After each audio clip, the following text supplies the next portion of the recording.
안녕하세요. 대연불보정사 수연스님입니다.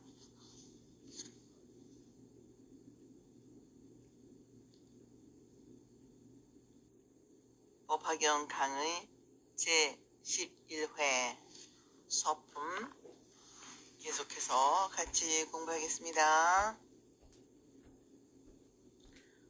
본문 번역 147쪽.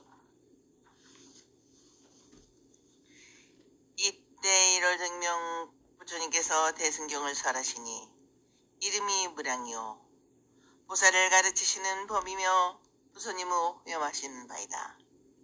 이 경 설함을 마치시고 곧 대중 가운데서 가보자를 하시고 무량의 저 삼매에 드시어 몸과 마음 움직이지 아니하시니 이때 하늘에서 만달라꽃, 마하만달라꽃, 만수사꽃, 마하만수사꽃을 부처님과 모든 대중에 흘려 뿌리며 부처님의 넓은 세계를 6가지로 진동하느니라. 그때 자리에 있던 남자 스님, 여자 스님, 남자 신도, 여자 신도, 하늘용 야차 건달바, 아수라 가오라, 흰나라 마오라가 사람과 사람 아닌 것과 모든 작은 왕들과 전륜 성왕들 모든 대중이 신기하게 여기 기꺼운 마음으로 두 손 모두 한 마음으로 부처님을 우러러 배웠더니 그때 부처님께서 눈속과 눈 사이의 백호상으로부터 광명을 놓으시어 동방 18,000 부처님의 세계를 비추시어 두루 비치지 않음이 없으시니 지금 보는 모든 부처님의 세계와 같더리다.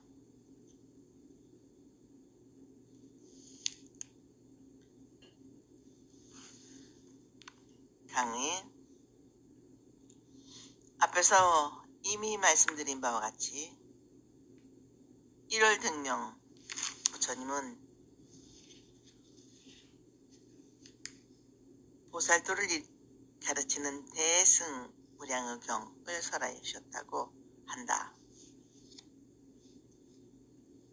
이 경은 보살을 가르치신 법으로서 부처님께서 보호하시고 항상 마음에도 잊지 않은 경이라는 것이다.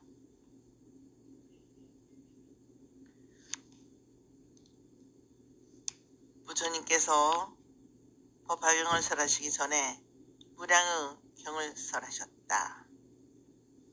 이 경은 이 경을 설에 마치시고는 대중 가운데서 가보자를 하시고 지금 말씀하신 무량의 경의 내용이 이 자리에 모인 사람들에게 도움이 될 것인가 묻는 거죠. 내 뜻이 어느 정도 효과를 가져올 것인가 하고 깊은 생각에 잠기시어 몸과 마음이 움직이지 않으시고 조용히 앉아 계셨다고 한다. 그때 하늘에서 크고 작은 흰 연꽃, 붉은 연꽃들이 부처님과 함께 한 대중들 위에 비오듯 내렸고 넓은 부처님의 세계가 6가지로 진동했다는 것이다. 이미 앞에서 말씀드린 바와 같다. 그리고 그때 그 장소에 모인 모든 대중들은 일찍이 경험하지 못한 참으로 즐겁고 기쁨을 얻어서 부처님과 부처님의 설하신 가르침에 무한한 존경과 감사한 마음으로 믿고 그 가르침에 의지하겠다는 마음으로 두 손을 모두 시극한 마음, 경건한 마음이 되어 우러러보고 있었던 것이다. 그때 부처님께서는 눈썹과 눈썹 사이에 있는 하얀 털, 삐간 백구상으로부터 광명을 놓으셔서 동방 18,000의 부처님 세계를 모두 훤히 비추셨는데 과거에 그러셨던 듯이 지금 우리가 여기에서 보고 있는 것과 같다 하신 것이다. 원문 번역. 미르기요 바땅이알라 그때 자리에서 20여 그 보살이 있어 법문 듣기를 즐겨 바라더니 이 모든 보살이 이 광명을 널리 부처님의 세계의 비침을 보고 일찍이 경험하지 못했던 바라 이 광명 이루신 가닥을 알고자 하셨느니라. 그때 보살이 있었는데 이름은 묘광이며 800제자가 있었다. 그때 1월 등명 부처님께서 삼매에서 일어나시어 묘광보살을 향해 대승경을 설하시니 이름이 묘법연화요 보살을 가르치시는 법이며 부처님을 보여하시는 반이라. 60소급을 자리에서 일어나지 않으시니 그때 모인 청중들도 역시 한 곳에 앉아 60소급 동안 몸과 마음이 움직이지 않고 부처님의 설하심 듣기를 한 끼의 밥을 먹는 동안과 같이 여겼느니라. 이때 대중 가운데 어느 한 사람도 몸이나 마음에 지루하다거나 실증을 느낀 사람은 한 사람도 없었느니라. 대단하죠? 정말 대단합니다. 강의 미륵보살에게 말씀하시기를 그때 대중들 가운데 많은 부살들이 부처님의 법 즐겨 듣기를 원하셨는데 모두 부처님의 광명이 널리 모든 부처님 세계를 비춤을 보고 이 광명을 낮추시는 까닭을 알고자 하였다는 뜻입니다. 그때 묘광보살은 800의 제자를 거느리고 와 있었다. 삼매에 들어 계시던 1월 등명 부처님께서는 삼매에서 나오시어 묘광보살을 향하여 대승경인 묘법연화경을 설하셨다. 이 묘법연화경은 부처님께서 믿고 생각하시는 대로 말씀하신 보살도 가르침으로 부처님께서는 항상 보하고 널리 이 세상에 펴서 모든 사람이 다 함께 부처 되기를 바라는 진리이다.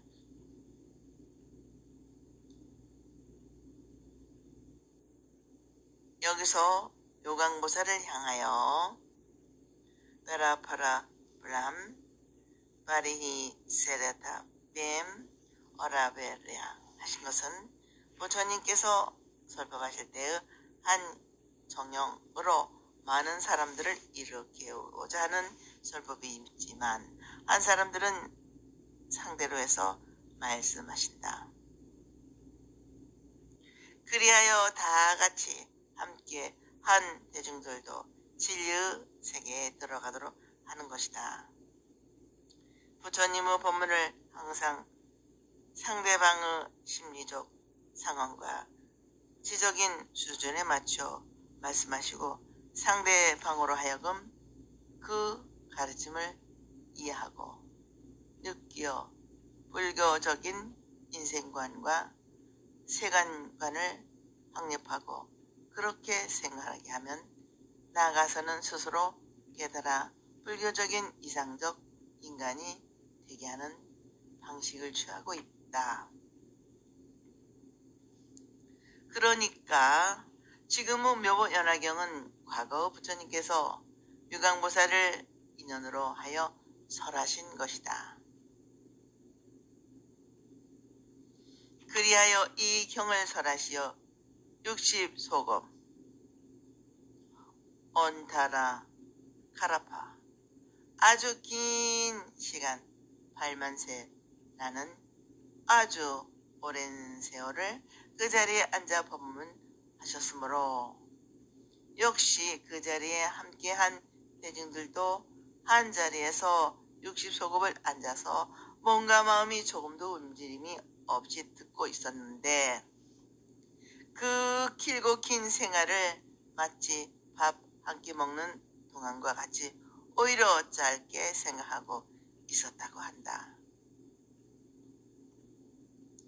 이 말씀을 다시 생각해보면 세상의 모든 보통 일은 시간과 공간의 지배를 받지만 마음의 깨달음은 시간, 공간의 구별을 초월하고 깨달은 후 시간과 공간 개념에 있어도 시간의 길고 짧음이나 공간의 넓고 좁음이 없다는 말씀인데 참된 깨달음이란 시간, 공간을 초월하고 시간, 공간의 지배를 벗어난 데 있다는 것을 말한다. 온갖 경의 모든 부처님의 세계는 허공에 핀 꽃과 같다. 과거, 현재, 미래가 평등하여 마침내 오는 감이 없다 하였다.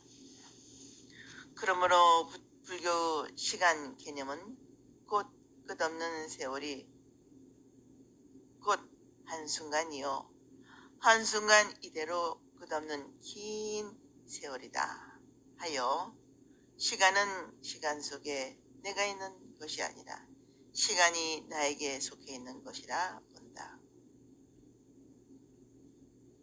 과거, 현재, 미래가 한 생각 속에 포옹되어 순간순간 천인적 삶을 살아야 하고 한 생각 속에 과거, 현재, 미래를 모두 전개시키는 적극적이고 창의적인 삶을 요구한다.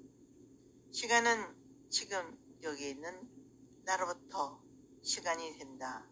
시간은 흐르고 만물은 무상하다 해도 이 지금은 언제나 우리와 함께 하고 있어. 홀로 버리지 않는다.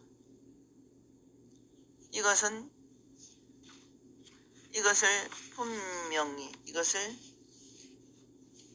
분명히 영원한 지금이라 한다. 서양 철학과 심프라 톤학 파의 프로치드로도 관점의 문제는 있으나 영원한 지금을 말하였고 현상학의 우설도 살아있는 지금이라 하는 표현을 하고 있다. 현재 이 순간을 버린 미래나 찰나를 유면한 영혼은 생각할 수 없듯이 공간도 역시 마찬가지다. 하나 속에 일체가 있고 많은 것 속에 하나가 있다. 한 티끌 가운데 시방세계가 있다는 것이다. 다시 말하면 불교에서는 절대적인 것을 떠나 있는 존재를 찾는다. 왜냐하면 상대적인 것은 비본적인 것이다. 그러므로 여기서는 시간과 공간을 벗어버린 무한대로 나를 말하고 이러한 나는 60소곱이 일순간의 극히 짧은 순간과 같이 여겨지는 것이며 시간과 공간을 초월한 가르침을 배우고 깨달았다는 마음이다. 이때 그렇게 오랜 동안 앉아서 부처님의 가르침을 듣고 있었으나 한 사람도 몸이 피로하다거나 마음에 지루하다는 생각을 가진 사람은 한 사람도 없었다. 하신 것도 역시 진정한 가르침을 구하고 깨달음을 얻고자 마음을 하나에 집중하고 있었기 때문에 또한 시간과 공간, 개념의 속박으로부터 벗어난 마음에는 어떤 걸림도 있을 수 없기 때문이다. 너와 나라는 대립의식이 허물어진 자기는 공간의 한계를 벗어나 있고 시간의 벽을 넘어서 있다. 여기는 곧 본래 무일물의 무일분이 아닌 것이며 이러한 참다운 자기 일체의 타자가 곧 자기화 된 것이다. 모든 것이 남김없이 자기화된 여기에서는 필요하다는 생각이나 지루하다는 생각이 맞붙을 곳이 없는 것이다. 원문 번역. 1월 등병 부처님께서 60소겁의 이경을 설에 마치시고 곧 법천, 악마, 사문, 바라문과 하늘 사람 아수라의 무리들 가운데서 말씀하시기를 열애는 오늘 밤중에 마땅히 모여 열반에 들으시라 하시고 그때 보살이 있어 이름이 덕정이라 1월 등명 부처님께서 그에게 수기를 주시고 모든 비구들에게 이르시되 이 덕정보살이 다음에 부처가 되어 이름을 정신 다타가야다타 이라 하 삼박삼불타라 하시리라 하시고 부처님께서 수기주심을 마치시고 곧 밤중에 무여 열반에 드셨느니라.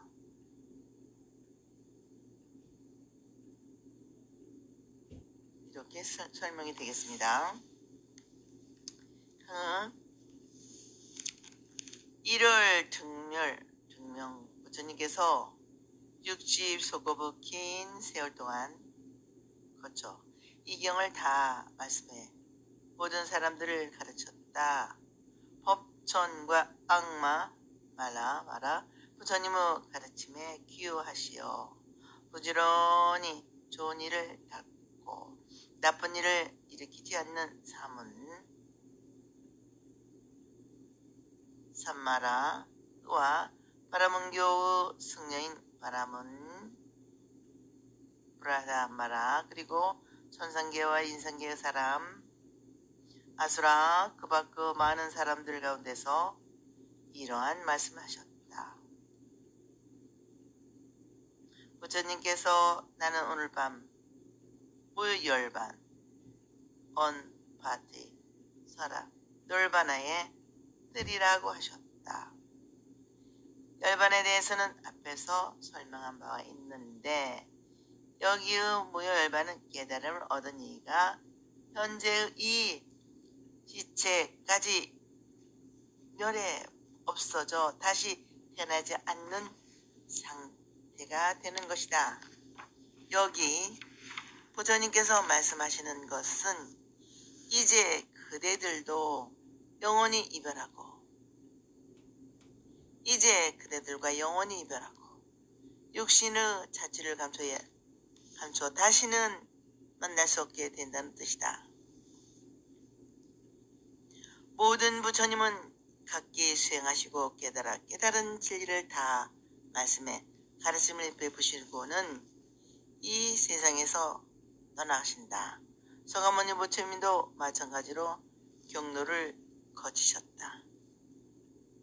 부처님께서 열반에 드시는 것은 다름이 아니라 복덕이 없고 집착이 깊은 중생들을 교만하고 게으르기 때문에 부처님께서 늘 머물러 계시면 언제라도 만날 수 있고 법을 들을 수 있다고 생각하여 정진하는 마음이 없고 공경하는 마음이 없고 게으른 생각을 가지므로 그들에게 열애를 만나기 어렵다고 일러주어 마음에 우러러 지극히 그리워하고 공경하는 마음으로 부지런히 훌륭한 수행을 하게 하시고자 열반의 모습을 보인다고 열애 수량품에서 말씀하시고 있다.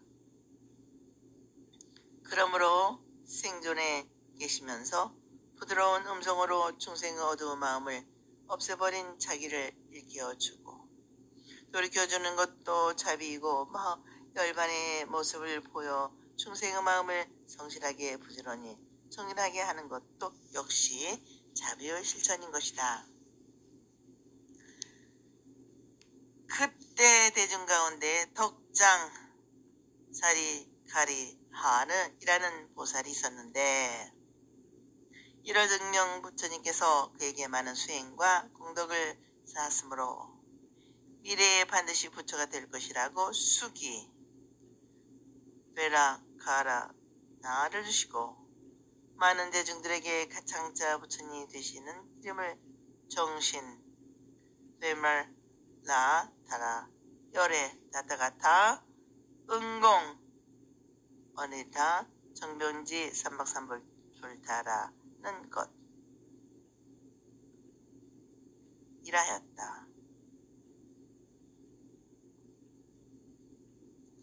이 대문에서는 열의 응공 정변지 원문 그대로 소리를 번역하고 있다. 이렇게 덕장보살에게 장차 반드시 부처님이 된다고 예언의 말씀을 마치시고는 곧 밤중에 열반에 드셨다는 것이다. 원문 번역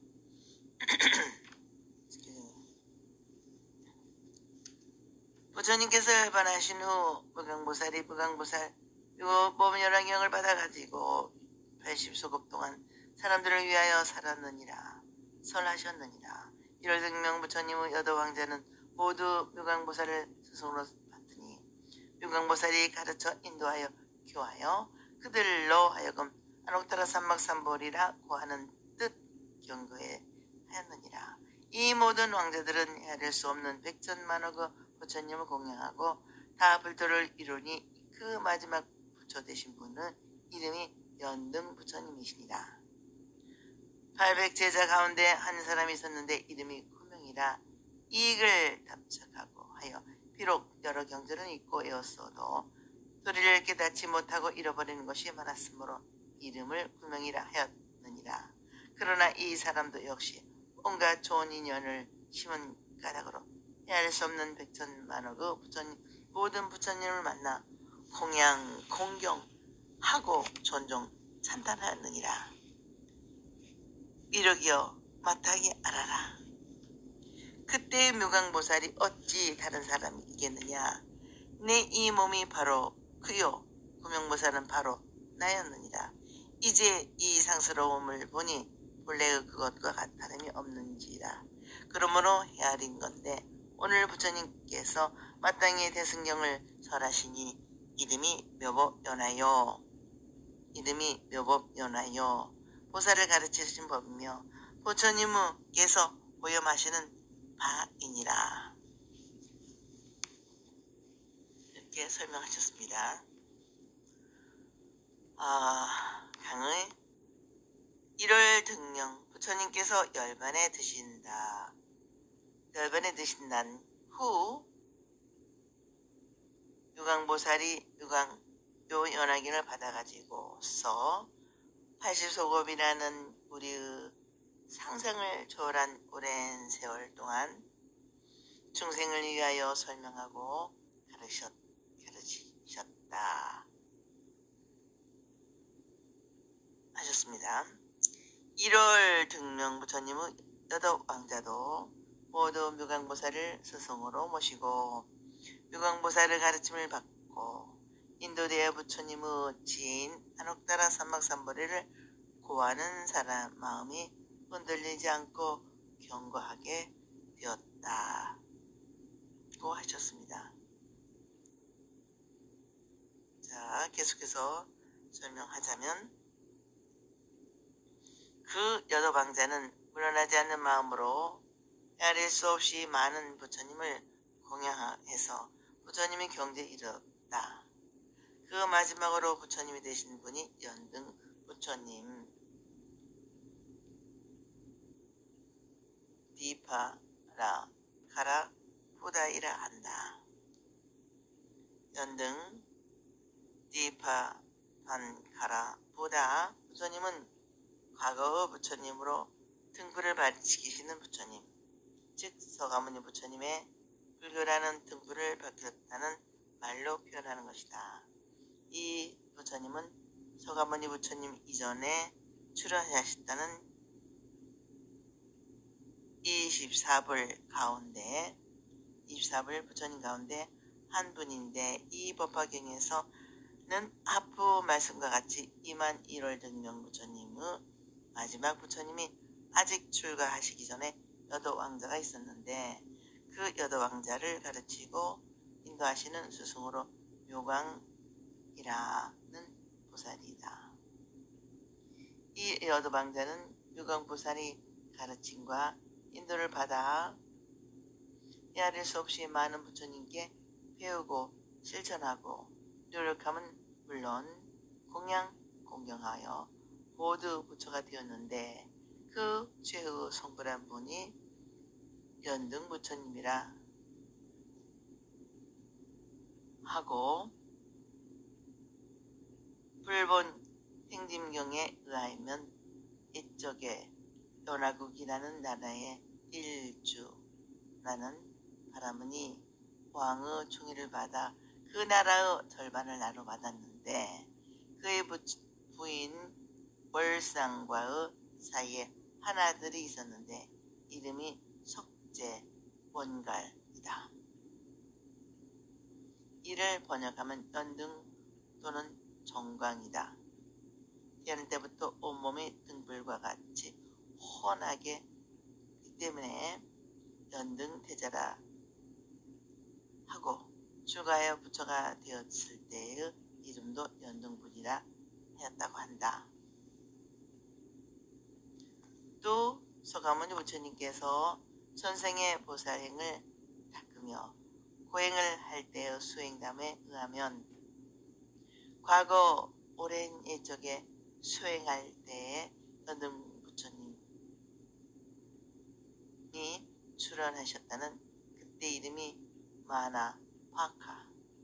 마나파카의 번역으로 하여 되었다. 마나파카가 설산의 남쪽에 있는 침보법지라는 선인에게 출가하여 500제자 가운데 가장 우두머리가 되었다고 한다. 그 이름이 선하였다. 선해보살은 신선 공부를 마치고 집으로 돌아가는 도중에 부차대를 만나 여기서 금전 500냥을 얻어 연화국을 지나는데, 그때 연등 부처님이 계셨다는 말을 듣고 만나 배려하였다. 그 나라의 임금인 황원왕이라 연등 부처님께 꽃공양을 올렸다는 말씀을 듣고 신심이 일어나 선해보살도 꽃을 구하였으나 얻지를 못하고 마치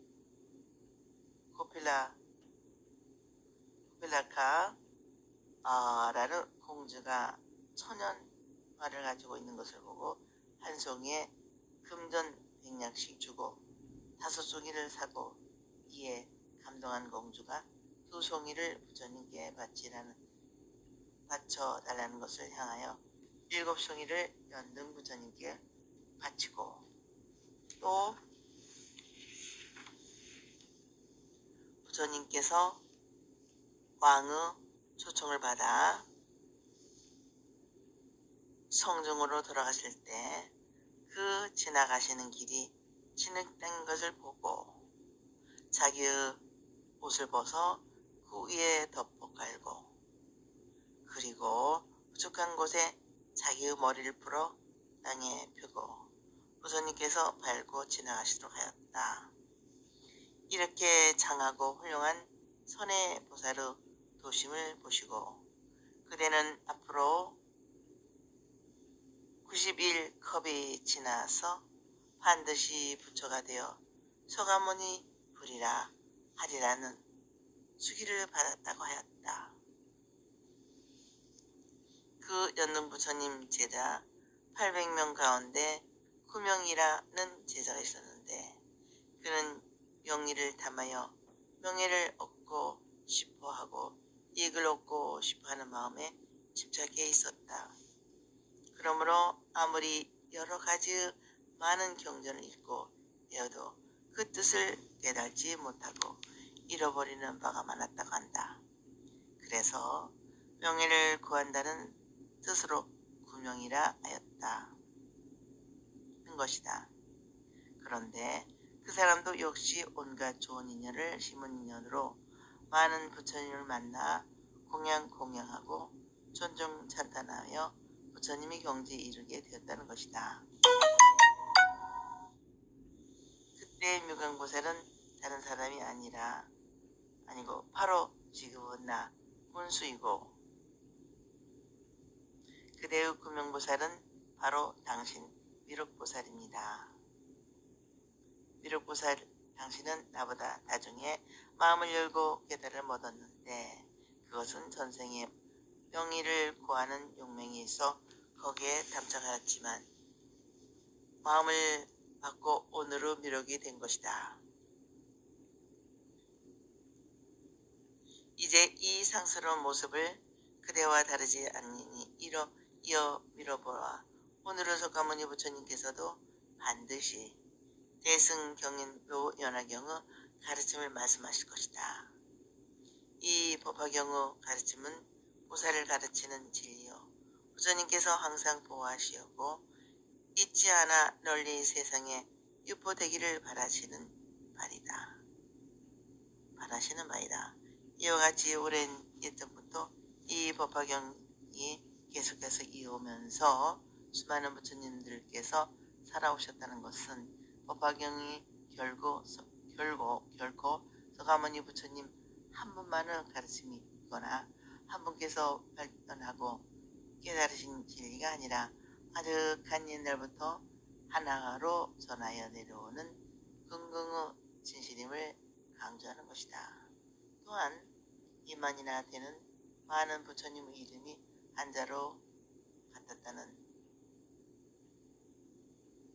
말씀도 역시 그 법화경의 가르침 진리의 절대성과 유리성을 힘주어 말하는 것이라고 보면 될 것이다. 그리고 문수보살의 과거를 회상하여 부처님의 가르침을 배우는 과정과 부처님께서 진리를 말씀하시는 과정이 거의 동일한 순서로 정해져 있다고 말씀드리기도 하다.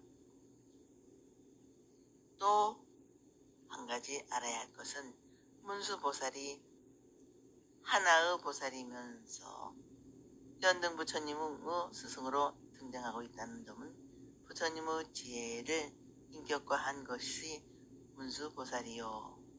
한 걸음 더 나아가 한마음의 권화로서 이해하면 되겠다. 꼭 역사적인 실제 인물로만 생각할 필요는 없다고 본다. 우리는 문수보살로부터 기사굴산의 법회에서 부처님의 큰 광명의 기적에 얽힌 인연의 말씀을 들었다. 이제 부처님께서 직접 말씀하실 거룩한 가르침을 고대하고 있는 것이다. 이 부처님의 말씀에 문수보살은 다시 되풀이해서 더욱 마음에 인상 깊게 전하고자 개성으로 거듭 말씀하신다. 오늘은 여기까지 하겠습니다. 대단히 감사합니다. 다음 시간에 같이 서품 계속해서